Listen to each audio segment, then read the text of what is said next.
कभी सोचा है कि सच्ची खुशी क्या है? मतलब परमानेंट वाली खुशी। क्या ये बस वो कुछ पल का मजा है, कोई एक्साइटमेंट, या फिर कुछ और, कुछ गहरा? हाँ, और आज हम जिस विषय पर बात करने वाले हैं वो इसी गहरे सवाल से जुड़ा है। हमारे पास the structured path to gradual liberation नाम के एक ब्लॉग से कुछ जानकारी है। ये बौद्ध शिक्षाओं के आधार पर दुख से मुक्ति का एक बहुत ही साफ स्टेप बाय स्टेप रास्ता दिखाता है। और ये स्टेप बाय स्टेप वाला जो पहलू है वो बहुत जरूरी है। अक्सर अध्यात्म की बातें थोड़ी रहस्यमयी लगती हैं, है ना? लेकिन यहाँ एक पूरा ढांचा है, एक लॉजिक है। तो चलो आज इसी रास्ते के पहले दो सबसे जरूरी पड़ावों को समझने की कोशिश करते हैं। पहला कि भाई मंजिल क्या है, उसे एकदम साफ करना, और दूसरा उस तक पहुंचने के लिए एक मजबूत नींव कैसे तैयार की जाए। तो पहला सवाल तो यही आता है कि लक्ष्य इतना साफ होना जरूरी ही क्यों है? ये तो वैसे ही हुआ जैसे गाड़ी में बैठ गए पर जीपीएस में डेस्टिनेशन ही नहीं डाली। आपने बिल्कुल सही मिसाल दी। स्रोत यही कहता है कि अगर लक्ष्य ही साफ नहीं है तो आपका सारा अभ्यास, सारी मेहनत वो दिशाहीन हो जाएगी। बस गोल गोल घूमते रहेंगे। हाँ, कभी थोड़ा ये कर लिया, कभी थोड़ा वो, लेकिन कहीं पहुंचेंगे नहीं। इसीलिए स्रोत एक बहुत ही ऊंचा और साफ लक्ष्य रखने की सलाह देता है। और वो लक्ष्य क्या है? देखिए, लक्ष्य बहुत बड़ा है। वो है इसी जीवन में दुख का पूरी तरह से अंत। पूरी तरह से? जी, पूरी तरह से। मतलब या तो अरहत पद को पाना, जो पूरी तरह से मुक्त हो चुका है, या कम से कम अनागामी की अवस्था, जिसका मतलब है जो वापस नहीं लौटेगा, जो इस दुख के चक्र में वापस नहीं आएगा। एकदम। और स्रोत का तर्क साफ है। केवल इतना बड़ा लक्ष्य ही उस लगातार कोशिश, उस अनुशासन और त्याग को सही ठहरा सकता है जो इस रास्ते पर चाहिए। एक मिनट, ये लक्ष्य तो मतलब बहुत बड़ा है। दुख का पूरी तरह से अंत।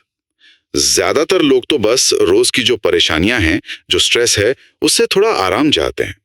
क्या स्रोत इस पर कुछ कहता है कि इतना बड़ा लक्ष्य देखकर कोई घबरा ना जाए? ये बहुत अच्छा सवाल है। देखिए, स्रोत सीधे तौर पर घबराने की बात नहीं करता, लेकिन वो सच्ची खुशी की एक ऐसी परिभाषा देता है जो इस बड़े लक्ष्य को आकर्षक बना देती है। अच्छा। वो कहता है कि हम जिसे खुशी समझते हैं, जैसे कोई नई चीज खरीदना या तारीफ सुनना, वो असली खुशी है ही नहीं। वो तो बस एक टेम्पररी चीज है। हाँ, एक अस्थायी उत्तेजना जो जल्दी ही खत्म हो जाती है और हमें और ज्यादा की चाहत में छोड़ जाती है। तो फिर असली खुशी क्या है स्रोत के हिसाब से? स्रोत के मुताबिक सच्ची खुशी या सुख मन की एक ऐसी स्थिर अवस्था है जो हर तरह की बेचैनी, अशांति और चाहत से आजाद हो। मतलब एक ऐसा मन जो शांत है पर जबरदस्ती शांत नहीं किया गया। बिल्कुल, वो स्वाभाविक रूप से शांत है, उसे कुछ और नहीं चाहिए, वो अपने आप में पूरा है। वाह, मतलब हम जिसे खुशी कहते हैं वो तो बस एक ट्रेलर जैसा है, असल फिल्म तो कुछ और ही है। सही कहा आपने। और स्रोत इसे और गहराई से समझाता है। वो अस्तित्व के कुछ खास लोगों की बात करता है। ब्रह्मकायिक लोक, आभासर लोक और शुभकिंड लोक, ये तीनों ध्यान की पहली 3 गहरी अवस्थाओं, जिन्हें ध्यान कहते हैं, उनसे जुड़े हैं। और इन लोकों में क्या खास है? इन लोकों में जो सुख है वो इंद्रियों पर निर्भर नहीं है, वो शुद्ध चेतना का आनंद है, बिना किसी बाहरी कारण के। तो इसका मतलब ये हुआ कि हम किसी नई चीज की तलाश नहीं कर रहे, बल्कि बस घर वापस जाने का रास्ता ढूंढ रहे हैं। क्या बात है, आपने एकदम सही पकड़ा। जैसे हमारी चेतना उस अवस्था को जानती है, वहां रह चुकी है, पर अब रास्ता भूल गई है। ये तो पूरी खोज का नजरिया ही बदल देता है। बिल्कुल, खुशी कोई ऐसी चीज नहीं जिसे बनाना है, वो पहले से मौजूद है, बस मन की अशुद्धियों की परतों के नीचे दबी हुई है। और घर वापस जाने का ये जो नक्शा है, जो ढांचा है, वो बहुत साफ है। अच्छा। स्रोत अखक के सुत्त का हवाला देता है, जो 5 जरूरी नींवों के बारे में बताता है। और ये कोई ऑप्शन नहीं है कि आप चुने या छोड़ दें, ये अनिवार्य शर्तें हैं। ठीक है, तो पहली नींव तो हो गई एक स्पष्ट लक्ष्य। अब जब ये तय हो गया कि पहुंचना कहाँ है, तो दूसरा कदम क्या है? स्रोत शील की बात करता है। अब जब हम शील या नैतिकता की बात करते हैं तो दिमाग में नियम कानून, ये करो ये मत करो जैसी बातें आती हैं। हाँ, थोड़ा बोझिल सा लगता है ना। लेकिन स्रोत इसे मुक्ति की नींव बता रहा है। इन दोनों बातों में तो जमीन आसमान का फर्क है। हाँ, और ये फर्क समझना बहुत जरूरी है। शील शब्द का जो आम मतलब हम समझते हैं वो बहुत अधूरा है। पाली भाषा में ये रूप सी धातु से बना है, जिसका मतलब होता है शांत करना, शीतल करना। शीतल करना, ठंडा करना। जी, तो शील का असल मतलब है एक ऐसी अवस्था जो मन को ठंडक दे, उसकी जलन और बेचैनी को शांत करे। अच्छा, तो ये कूलिंग वाली बात है। जैसे मन में जो लालच, गुस्सा, नफरत की आग जल रही है, शील उसे बुझाने का काम करता है। बिल्कुल, ये कोई बाहरी दबाव नहीं बल्कि एक आंतरिक शुद्धता का अभ्यास है। ये तो नियमों के बोझ से बिल्कुल उल्टा हुआ। ये तो एक राहत की तरह लगता है। और ये सिर्फ शरीर और बोली के स्तर पर नहीं बल्कि मन के स्तर पर भी है। ये नैतिक भय और लज्जा से पैदा होता है, जिसे हीरी और तप्पा कहते हैं। मतलब गलत काम करने से डरना, इसलिए नहीं कि कोई देख रहा है, बल्कि इसलिए क्योंकि आप जानते हैं कि ये आपके ही मन में अशांति पैदा करेगा। ये कोई सुबह शाम का अनुष्ठान नहीं बल्कि 24 घंटे का अभ्यास है। तो ये काम कैसे करता है? मतलब अच्छा व्यवहार करने से मन की शांति का सीधा कनेक्शन क्या है? इसका एक पूरा विज्ञान है, एक कारण कार्य की श्रृंखला है और ये शील से ही शुरू होती है।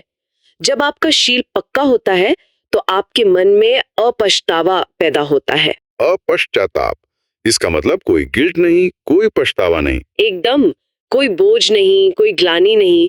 और जब मन में पछतावा नहीं होता तो स्वाभाविक रूप से प्रीति यानी एक तरह का हल्का और निर्मल आनंद पैदा होता है। अच्छा, उस आनंद से प्रश्रब्धि यानी शरीर और मन की शांति आती है।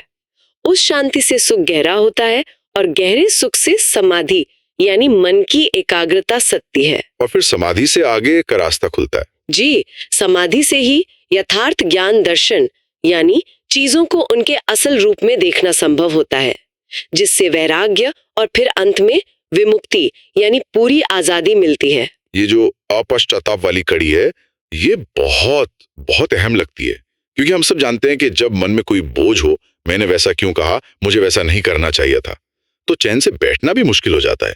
ध्यान तो बहुत दूर की बात है। बिल्कुल, एक दोषी मन कभी गहरा ध्यान कर ही नहीं सकता। कि मध्य सुत में बुद्ध साफ कहते हैं कि शील के बिना ये पूरी श्रृंखला शुरू ही नहीं हो सकती।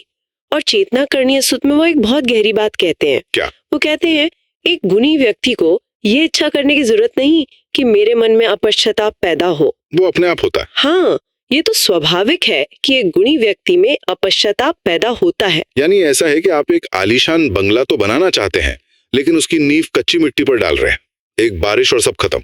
इससे बेहतर मिसाल नहीं हो सकती। शील कोई नैतिक सजावट नहीं है, वो तो फाउंडेशन है। वो ध्यान की अनिवार्य शर्त है।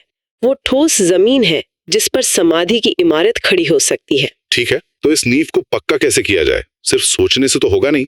क्या स्रोत इसे असल जिंदगी में उतारने का कोई ठोस तरीका बताता है? हाँ, और यही इस रास्ते की खूबसूरती है। ये सिर्फ थ्योरी नहीं, प्रैक्टिकल भी है। जी।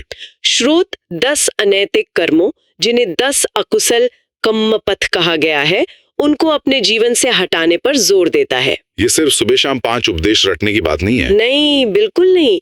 ये उन्हें जीने की बात है। और ये 10 कर्म कौन से हैं? जैसे झूठ बोलना या चोरी न करना। हाँ, उनमें शारीरिक कर्म है, हत्या, चोरी और यौन दुराचार से बचना।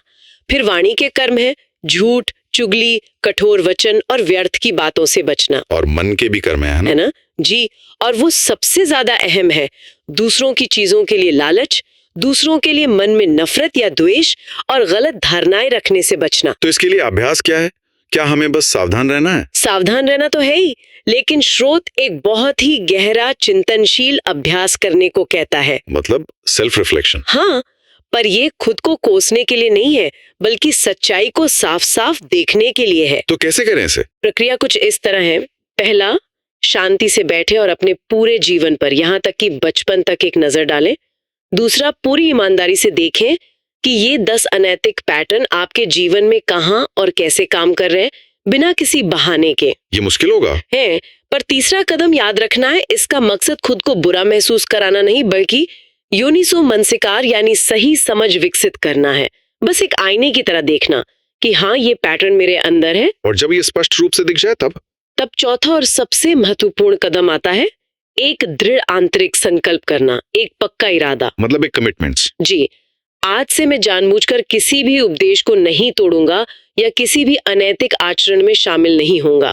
ये सिर्फ एक कमजोर इच्छा नहीं है, बल्कि एक गहरी प्रतिबद्धता है। और ये सिर्फ एक बार करने वाली बात नहीं है ना? जी, स्रोत कहता है कि इसे रोज जांचना भी जरूरी है। हाँ, निरंतरता ही इसकी कुंजी है। हर दिन के अंत में अपने कामों, अपनी बोली और अपने विचारों की समीक्षा करें। आज मैंने ऐसा क्या किया या कहा या सोचा जो इस संकल्प के खिलाफ था।